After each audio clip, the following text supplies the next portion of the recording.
Hai. Cek. Dimas, coba lihat suara udah oke. Yang cancel mana? Selamat sore. Selamat sore. Assalamualaikum. Assalamualaikum. Ya, hari ini kita live kembali di BPJS Kru Semangat. Kalau kemarin ditemenin kakak Ayah, kali ini ditemenin sama ibu-ibu ya. Tapi sebelah saya kakak-kakak kok, tenang aja. Dengan Kak Wirda, mungkin boleh memperkenalkan diri kok Kak Wirda. Oke, selamat sore. Saya Wirda, di sini bertugas sebagai relationship officer. Oke, Kak Wirda. Relationship officer apaan tuh ya? Mengerjakan apa biasanya gitu, Kak? Jadi pekerjaan utamanya itu di bagian badan usaha atau perusahaan-perusahaan. Jadi rekrutmen peserta untuk pekerja penerima upah. Oke. Berarti sering berinteraksi dengan teman-teman di badan usaha ya, Kak ya? Iya, betul, Bu. Iya. Oke, saya panggilnya Kak Iwir atau Kak Wirda ya. Nah, kalau atau manggil Wirda aja boleh ya, Boleh, sesuai Bu. dengan sehari-hari. Siap, Bu. Aman. Wirda mungkin berhadapan dengan pekerja badan usaha, biasanya paling sering itu apa nih, Wir? Apakah minta cetak kartu atau gimana gitu? Kalau untuk sekarang kan kita sudah via online semua. Halo Kak Winda. Halo, Kak Cantik juga. Ya lanjut. Jadi kalau di badan usaha itu sekarang kan kita punya aplikasi online, jadi Edabu namanya. Jadi di Edabu itu sudah ada versi online-nya atau kartu online namanya. Jadi kalau sudah peserta pekerja itu terdaftar di perusahaan tersebut dan CPIC-nya langsung bisa cetak kartunya, kartu online kayak kartu di Mobile JKN juga biasanya gitu. Ya melalui Edabu bisa ya. Bisa. Gitu ya. Oke. Nanti ya kalau pertanyaan kita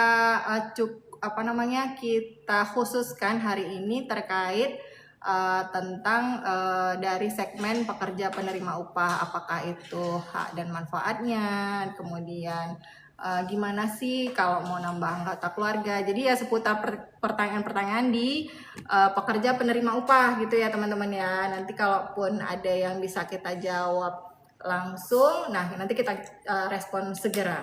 Nah kemudian ini saya nanya dulu nih ya Kak Wirda sebelum kita jawab pertanyaan yang di situ. Biasanya nih Kak, misalnya kan si perusahaannya nih belum sama sekali nih ikut BPJS. Nah itu gimana caranya ya Kak supaya perusahaan kita tuh bisa cepet lah masuk dengan ikut serta di BPJS-nya. Nah itu gimana tuh? Oke, untuk pendaftaran badan usaha atau segmen pekerja penerima upah itu sangat mudah dan cepat. Jadi itu biasanya dilakukan di tanggal 1 sampai tanggal 20. Nah, untuk persyaratannya itu wajib sudah terdaftar NIB atau nomor induk badan usaha. Jadi mereka tuh udah punya NIB. NIB itu keluaran dari aplikasi OSS. Dari Dinas Tenaga Kerja dan Perizinan. Jadi kalau sudah terdaftar di Dinas Perizinan dan dapat NIB-nya bisa langsung didaftarkan.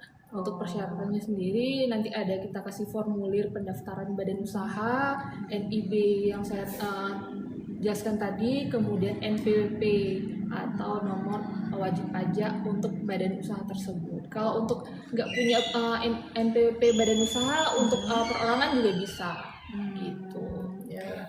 Oh berarti dia mekanismenya harus masuk dari OSS ya? Ya, karena kita sistemnya online. Kalau dia tidak terdaftar di OSS, nomor induk usahanya itu tidak online. Jadi tidak valid di aplikasi kita. Gitu. Oke. Kirain bisa langsung aja tuh, misalnya kita punya akta pendirian tapi belum di OSS, berarti nggak bisa ya, Ya, harus tidak bisa. masuk melalui OSS-nya gitu ya. Oke, siap. Kalau akta aja belum bisa. Oke. Nah kalau dari pekerja penerima upah itu biasanya potongannya seperti apa? Kalau untuk pekerja penerima upah itu kita mengikuti UMP atau upah minimum pekerja itu ditetapkan oleh kalau kita itu dari pemerintah provinsi. Jadi kita setiap tahunnya tuh mengikuti UMP. UMP terbaru itu di tahun 2025 3.685.616 rupiah. Jadi kalau untuk potongan pekerja penerima upah itu 5% dari upah gaji yang sebenarnya. Dia mengikuti UMP atau di atas UMP. 5% itu dibagi lagi. Jadi dari 5% itu 4%-nya dari Pekerjanya ya? bukan perusahaannya, dan 1%-nya dari pekerja atau dipotong dari gajinya. Misalnya gajinya UMP tadi dipotongnya 1% cuma 36.000 gitu. Gitu. Yang banyaknya 4% tadi ditanggung oleh perusahaan atau pemberi kerja gitu. Iya. Berarti kalau buat pekerja nggak begitu besar juga Ya, nggak begitu besar, dan apalagi kalau untuk satu pekerja itu apabila dia sudah menikah menanggung 1 orang pasangan dan 3 orang anak, sorry. Oh, oke. Gitu. Iya. Berarti kalau misalnya nih kayak suami saya udah bekerja, nah itu tetap juga Kak? Iya, kalau sesuai dengan peraturan Presiden nomor 82 tahun 2018, setiap pekerja itu wajib didaftarkan masing-masing perusahaannya, masing-masing pekerjanya didaftarkan di, misalnya PNS, udah masing-masing PNS nih, wajib didaftarkan di satuan kerja masing-masing gitu. Karena untuk iuran BPJS ini cuman mencakup pekerja aja, tidak anggota keluarga. Mau dia sudah menikah atau belum menikah, itu tetap iurannya masing-masing 36.000. Oh, oke.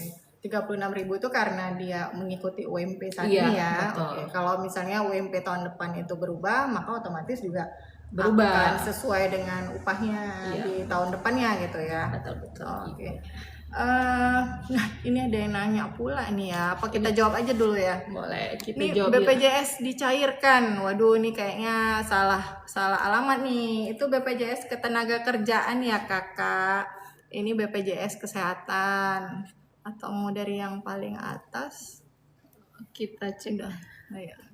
Untuk klaiman kakak-kakak, ibu-ibu, bapak-bapak itu di BPJS Tenaga Kerja ya. Kalau untuk kesehatan kita tidak ada klaiman. Banyak salah alamat nih kayaknya. Ini BPJS Kesehatan nih. Kalau mekanisme klaim kita biasanya kalau sakit atau butuh perawatan itu langsung aja ke vaskesnya, nggak perlu ada model ngeklaim ke kantor BPJS-nya lagi. Udah ditanggung di fasilitas kesehatannya gitu ya Kak ya. Kalau dari Card 83, kalau orang tua saya bisa nggak saya daftarkan ke saya PNS daerah?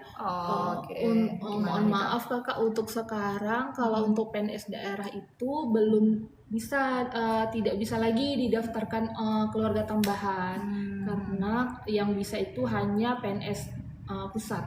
Kalau untuk daerah karena potongan sekarang itu langsung dari daftar gajinya terpusat Kak. Kak, BPJS kesehatanku sekarang nggak bisa dibayar semenjak bapakku terdaftar di BPJS Tenaga Kerja. Wah, kok aneh ya? Kayaknya itu dua institusi yang berbeda nih, Kak Krusty Craft. Boleh dicek dulu Kakak untuk segmennya di Mobile JKN. Udah download Mobile JKN Kak? Download dulu Mobile JKN, nanti bisa dicek di situ sudah terdaftar. Mungkin sudah terdaftar di bawah tanggungan orang tuanya Bu ya? Oh iya, mungkin bisa jadi gitu sih jadi maksudnya. dari pekerja mandiri langsung dialihkan tuh di bawah bapaknya yang sudah bekerja gitu Kak. Krusty Craft. Kalau pindah dari mandiri BPJS Tenaga Kerja ikut anak, syaratnya apa ya? Apa nih maksudnya? Dari mandiri. Oh, ke pekerja kali ya, ke segmen penerima upah ya dari mandiri ya.